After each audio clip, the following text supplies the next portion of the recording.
Bir növ İran bu duruşu ilə və Trampı geri addım atmağa məcbur etməsi ilə komedi filmi yaşatdı Amerika rejiminə. İndiyə qədər 40 günlük müharibə dönəmində Hollivoodu real Amerikaya yaşadaraq dünyaya göstərdi. Amma 40 gündən sonraki bu dönəmdə, atəşkəs dönəmindəki Trampın bu vəziyyəti ilə və bu vəziyyətə düşməyə səbəb olması ilə də komedi filmlərini dünyaya göstərdi ki, sən dediyin bu sonuncu ki, bu gün gecə bitmişdi və Tramp yenə də hədələrinə rəğmən özü tək tərəfli İran yenə də bir söz demədən atəşkəsi uzatması həmin komedi filmlərinin bir təcəssümü idi ki, real aləmdə həyatımızda bəzən yenə də deyirəm görürük. Çox gözəl qeyd etdi ki, 4 günlük bu ölkəni devirib öz istədiyin adamları gətirməyə gəlmişdi. 40 gündən sonra atəşkəs etsən. Bax vuracam ha. 1, 2 yarım ərəblər deyirlər. İran 1, İran 2, İran 2 yarım. Yo, bax güldün. Əvvəldən sayıram. 1.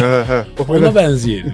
Və niyə gərək bu yerə çatsın? Çünki bütün dünyaya, xüsusən də İrana sən bu siqnalı ötürdün ki, mənim müharibəni başlatmağa şansım yoxdur. Başlada bilmədim yenidən müharibəni.